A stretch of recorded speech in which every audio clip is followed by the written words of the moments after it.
Magandang araw. Ako po si Mark Lester Lirag. Ito po ang aking daily devotion na Sola Gracia, Grace Alone na tinalakay po ni Pastor Russell Campos sa 365 daily devotion. Bible verse po ngayong araw ay galing sa Romans chapter 11 verse 6. Ang sabi po dito ay, "And if by grace, then is it no more of works. Otherwise, grace is no more grace. But if it be but if it be of works, then it is no more grace. Otherwise, work is no more work." Ang unang katuruan po ngayong araw ay salvation is entirely by God's grace.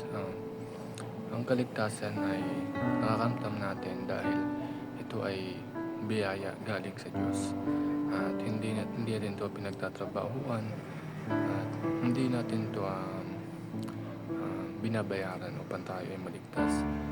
At hindi naninimbang ang Panginoon kung gaano tayo kabuti o kasama. At hindi ito ang basehan kung saan tayo mapupunta.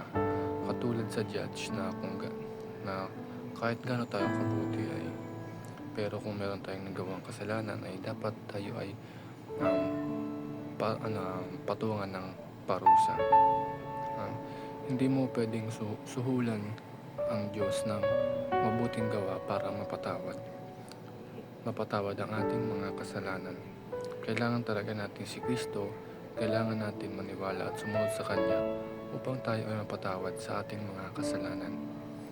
Ang second teaching is, salvation is given to those who believe. Ang kaligtasan ay based sa biyaya ng Diyos nung binigay niya si Jesus at sinakripisyo ni Jesus ang kanyang buhay sa krus ng Kalbaryo. Kailangan lang natin na panampalatayaan iyon at pag tayo ay nanampalataya sa ginawa ng Panginoong Jesucristo ay tayo magkakaroon ng kaligtasan. Hindi tayo nanampalataya dahil sa mga kabutihan natin, dahil sa mga ginawa natin.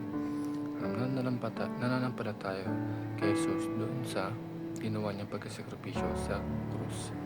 Ang third teaching is, salvation is based on Christ's finished work. Ang kaligtasan ay nakabase sa ginawa ni Jesucristo sa krus at hindi sa ginawa natin.